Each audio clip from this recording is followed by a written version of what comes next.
afternoon, everyone. Welcome back to some Points in the Paint. We're going to get a double dose of that today.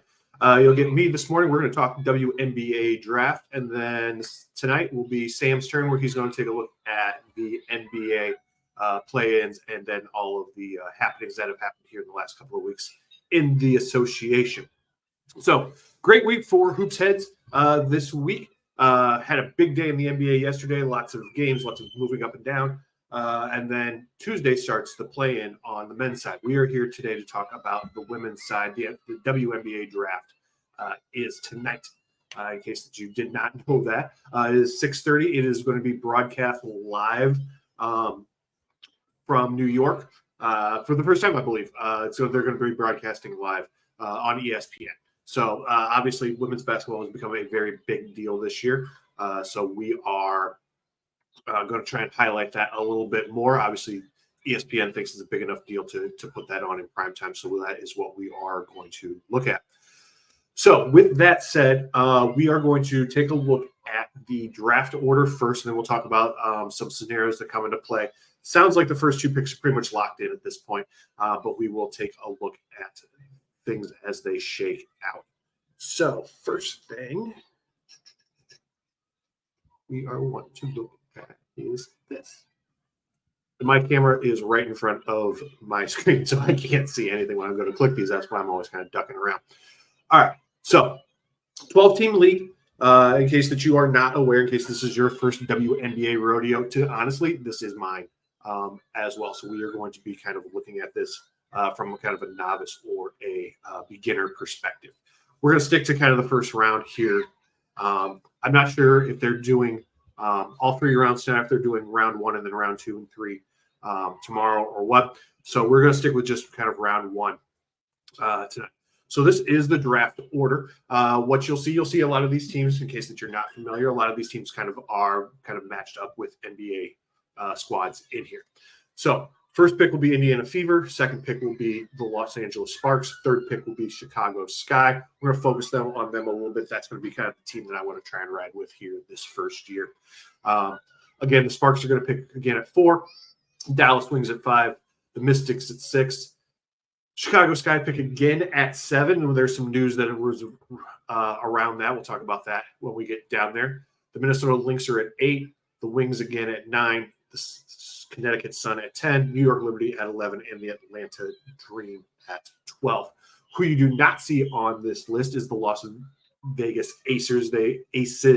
They are the defending champs. Very much a super team, very, very good team. So obviously they don't need a ton of help in there. So we are going to start right at the top. We'll kind of take a look at that number one pick. That number one pick has been locked in for quite a while. They do a draft lottery just like the men's side do.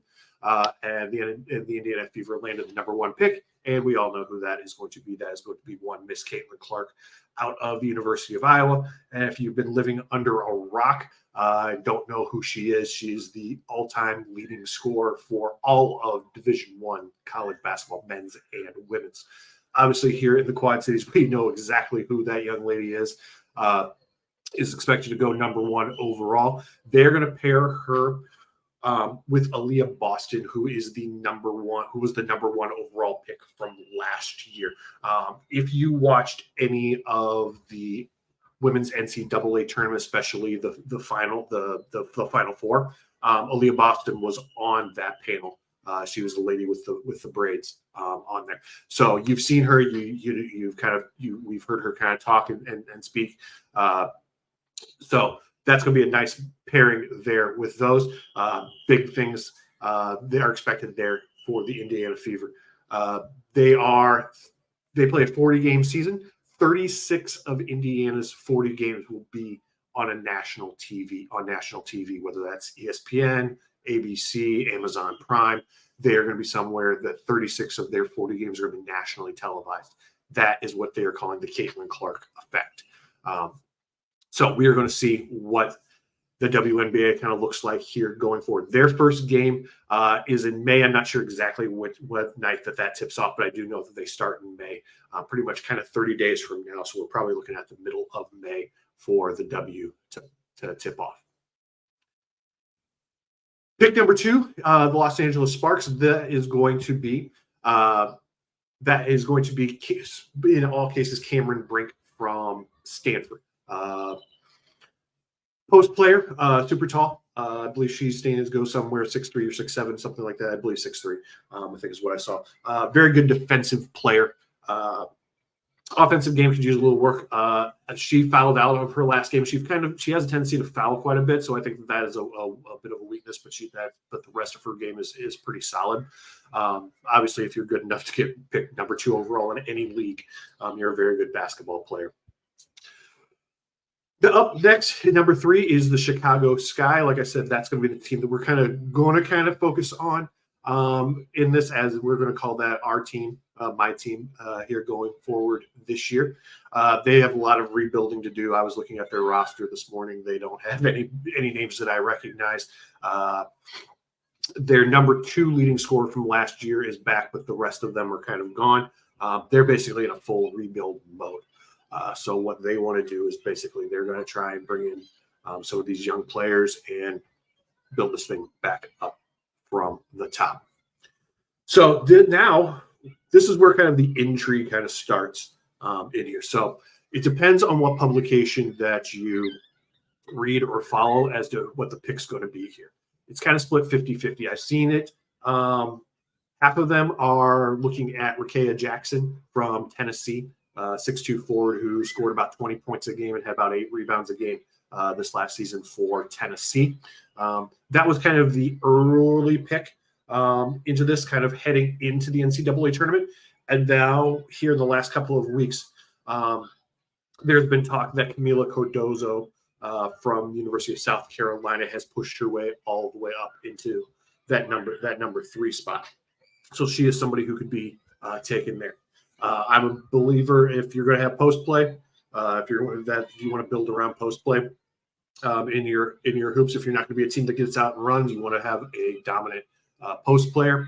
And I would lean more towards Cardozo here. That'd be who I would want to see them pick. Jackson is obviously a very good player and brings a lot of scoring. But for me, I think, and we'll talk about this when we get down to 7, I would really like to see Cardozo here establish that. Then at 4, usually it's the other player. So if the Sky take Jackson, then the Sparks will take Cardozo, and vice versa. If the Sky take Cardozo, then the Sparks take Jackson here. It's kind of an either-or type situation. So that's kind of where people want to be with that. 5 there for the wings. I've seen that be J.C. Sheldon from Ohio State. I don't know a ton about her. There were a couple of people who didn't enter this year's draft that kind of would have went in this range. But that is somebody who I've seen kind of be here. Other people, and we'll kind of talk about them here in 5, 6, 7. So J.C. Sheldon, Aaliyah Edwards, and her name just went out of my head. Angel Reese. Angel Reese are kind of the 3 that are in play here at 5, 6, 7. For me, as what we're going to call a Sky fan, my preference would be to get Aaliyah Edwards at 7 or Angel Reese at 7. Now, chances are good that you're probably going to get one of those 2. If they both go here, then you're going to have to, quote unquote, settle for J.C. Sheldon. I don't know if that's really kind of considered settling, but that's basically kind of the way that it's going to shake out. Sheldon's more of a guard. She's about 5'10". So she's going to be kind of more of your guard play. I don't know if that's really what kind of the Sky need. Like I said, I would much rather have kind of take that Twin Towers approach kind of in the building and kind of go from there. But one of those 3 ladies is going to kind of go next in that 5, 6, 7 range. The news that I talked about early in that preface, basically here, I believe it was yesterday, sometime over the weekend, the Sky traded with the Minnesota Lynx. The Sky initially were at 8. And they traded up to 7 in there. So that tells me that there's somebody that they're interested in that 5, 6, 7.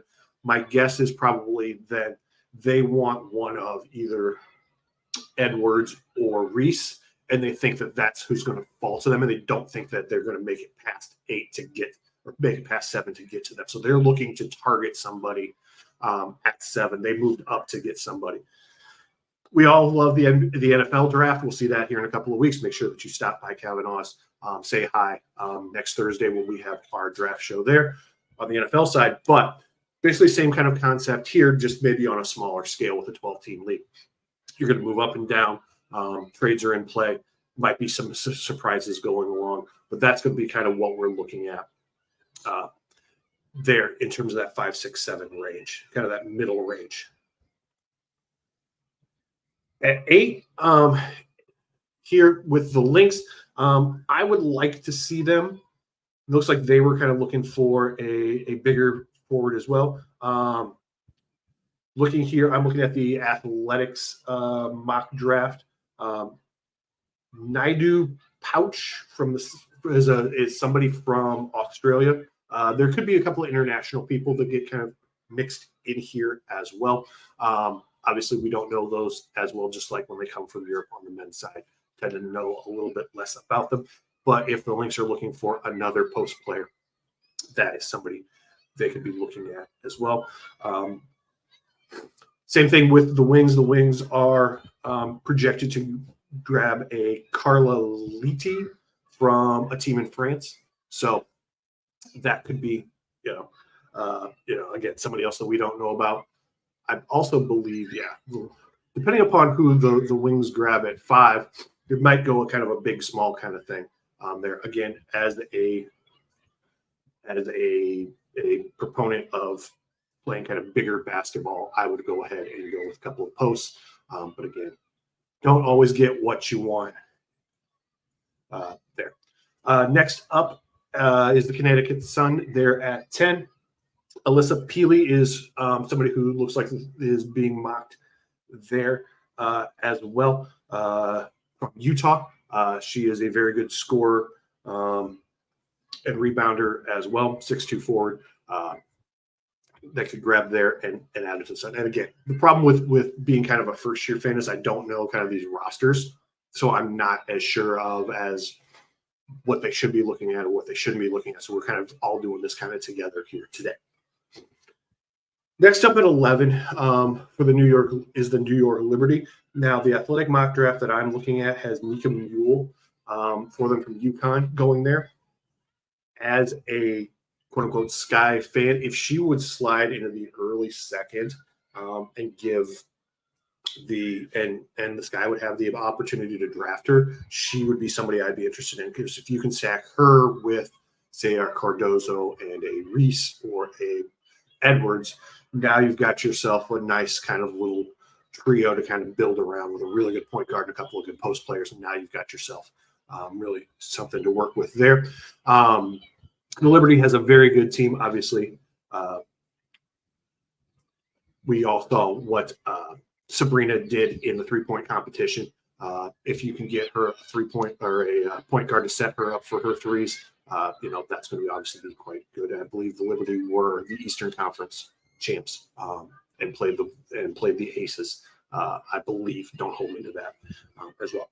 And then last up here is the Atlanta Dream. I see that again. The Athletic that I'm looking at has Charisma Osborne, a guard from UCLA, for that last pick there. Again, there could be some other folks that could fit in there as well. But I wanted to take a quick look at that. Again, that's going to be at 6:30 tonight on ESPN. We're going to take a look at that. We'll watch that tonight. We'll kind of see kind of where those things go. Obviously, a lot of the big stories are at the top of the draft, but at the top of the round. But I think that 5, 6, 7 range where there's some intrigue in there, I would really like to. I'm really kind of interested to see kind of where those shake out, and then again, kind of grabbing a random team just to kind of cheer for this year. I think a lot of people are going to be in that boat. I think that we'll see a lot of folks jumping on that Indiana Fever bandwagon, especially from here locally. I think we're going to start seeing some more Fever merch running around. All right. So, like I said, make sure that you tune in tonight for Sam when he takes a look at the NBA play-in. We will be Joe and Danny will be along later on in the week where they will also talk play-ins. And again, make sure that you are on board for next Thursday when we are going to be doing the NFL draft show live from Kavanaugh's. We will also make sure that you also check out all of the other shows on the network. We just had the playoff pitch drop yesterday, and card subject to change. Those guys will be back next weekend as well. So make sure that you're liking, subscribing, checking us out on YouTube and on Substack to make sure that you have checked out everything. I want to thank our sponsors for the network, both Durham Remodeling and Ryan Allison Tattoos. All right. Thank you, everyone, for dropping by and watching. We will see you guys next time.